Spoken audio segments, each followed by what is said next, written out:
Bonjour.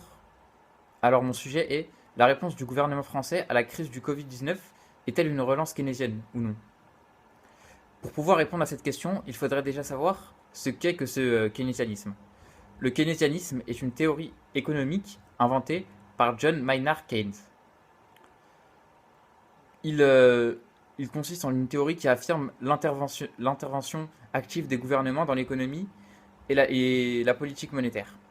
Ce sont les meilleurs moyens d'assurer la croissance économique. Nous allons donc essayer de peser le pour et le contre pour savoir si la réponse du gouvernement français à la crise du Covid-19 est-elle une relance keynésienne ou non. Alors pour cela, dans une première partie, nous allons évoquer le pour et dans une deuxième partie le contre. Commençons avec le pour.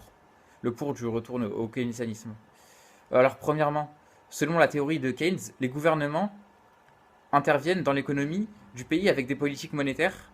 Ici, il s'agit du plan de relance de 100 milliards d'euros sur 2 ans, qui concorde parfaitement avec la théorie de Keynes. Deuxièmement, il y a aussi le fait qu'un phénomène d'endettement massif apparaît. En effet, la France va passer son déficit de 137% à 150%, soit une différence de 13 points de pourcentage, une augmentation. Troisièmement, nous avons le retour de la fameuse notion d'effet multiplicateur, selon l'éminent économiste Krugman. Cette notion dit que selon Keynes, une augmentation de la demande globale entraîne une augmentation du revenu. Ainsi, ce plan de relance de 100 milliards d'euros et ses nombreuses dépenses publiques sont en accord avec la théorie de Keynes. Enfin, selon beaucoup d'économistes, comme François Guéroff et Thomas Gierwin, on assiste à une résurrection de Keynes, car la crise du Covid-19 recrée le dilemme de John Maynard Keynes. Je cite. Ce dilemme est de relancer la demande au risque de brider des machines. Nous avons donc évoqué les arguments pour. Nous allons donc passer aux arguments contre dans la deuxième partie qui est contre.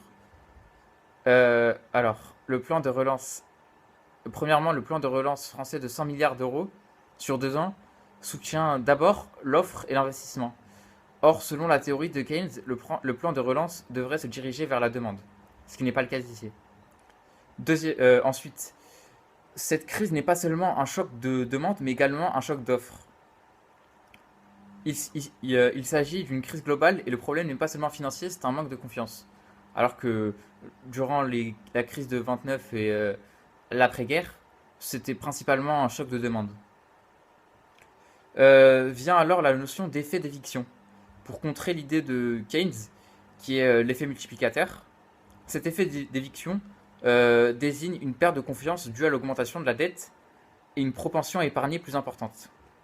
Ce qui va à l'encontre de la théorie de Keynes. Et Keynes proposait aussi l'instauration d'un impôt supplémentaire. Cependant, durant cette crise du Covid, la France s'y refuse, contrairement au Royaume-Uni qui envisageait sérieusement cette idée. Enfin, nous pouvons voir que les plans de relance, les dépenses publiques manquent de coordination entre les différents États, ce qui est essentiel pour le consensus keynésien. Nous avons donc évoqué les arguments contre. Pour conclure, nous pouvons dire que la réponse du gouvernement français à la crise du Covid-19 est une relance keynésienne en apparence.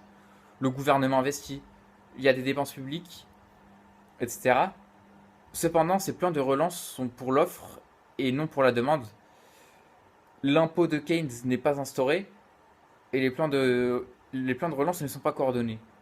Donc on pourrait dire que la réponse à cette question, si le gouvernement français, si la réponse du gouvernement français à la crise du Covid-19 est-elle une relance keynésienne ou non, on pourrait dire que c'est une réponse ambiguë.